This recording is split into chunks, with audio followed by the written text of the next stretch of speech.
Today we're investigating the effect of antibiotics on bacteria. I've inoculated this nutrient broth with S. lutea. S. lutea is normally a harmless bacteria found in soil, water, the air, on your skin and in some dairy products. It's also the bacteria responsible for, it contributes to body odour. It can only be harmful really towards people with weak immune systems, such as people with HIV. It can give them skin infections. The two different antibiotics we're going to be investigating are streptomycin and penicillin. We're going to be using the aseptic technique, so we reduce contamination from any other bacteria other than the one that we're investigating. This desk has already been disinfected. I have all my equipment laid out close to the Bunsen flame and in the order that I'm going to use it. So I'm going to turn that onto a blue flame. Right, the top of the blue cone is the hottest part of the flame, and that will kill bacteria. But the upthrust of the outer part of the flame will also carry away other contaminants and particles and dust, things like that. I will be sterilising equipment. Forceps, I will be dipping that in ethanol. Notice how I have it away from the flame as it is flammable. So I will be dipping the forceps in the ethanol and flaming it at the top of the blue cone. Also with the glass spreader, you don't want to heat the glass too long, so a good idea is to use ethanol with that as well. So you dip that in the ethanol and you flame the spreader. That way it doesn't get too hot, so it melts the agar as well. The two agar plates, they are petri dishes that have nutrient agar set in the bottom of them, and they provide the nutrients for the bacteria to grow. Right.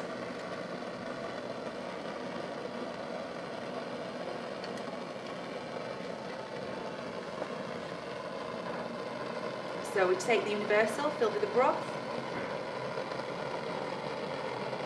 We get the sterile pipette.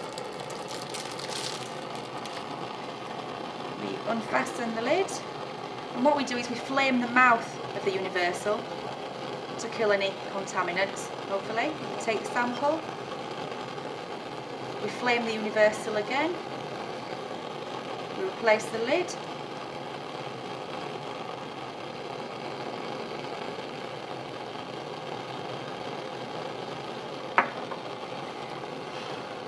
And then we only lift the lid slightly, no more than 50 degrees, and we open it towards the flame, again to reduce the risk of contamination. Now get the glass spreader, dip that into the ethanol, flame that to kill the bacteria on the spreader. Make sure it's cool, let it cool for a few seconds. And then we use that to spread the broth all over the agar. So just lift the lid slightly, turn as you're doing it.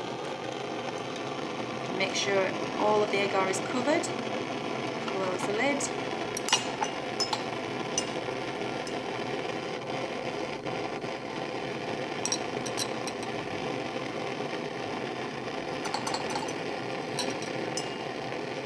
Flame the forceps. Right. As I said, the two antibiotics we're looking at are penicillin and streptomycin, and these antibiotics have been impregnated into these discs. So now we're going to take the streptomycin disc. I'm going to place it in the centre of the plate.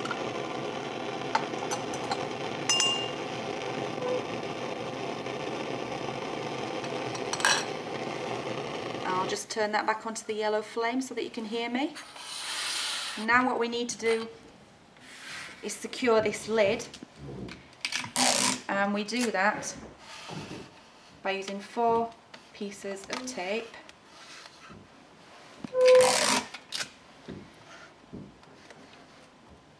Like so.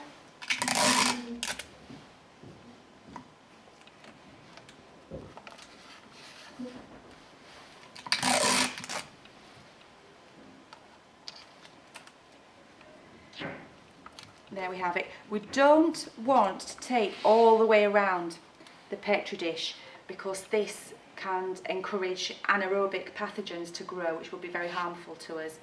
And what I would do with this now is I would incubate this at 27 degrees, which is a fantastic temperature for Escherichia to grow, as it's normally found in the environment. We wouldn't want to incubate it at a higher temperature, such as body temperature, as that would be ideal conditions for pathogens that are harmful to us to grow, and we don't want that. So I will incubate this, and then I will do the same with the other agar plate, and we will use the penicillin antibiotic disc for that, and then I'll check on them in 24 hours. So I'll place this into the incubator.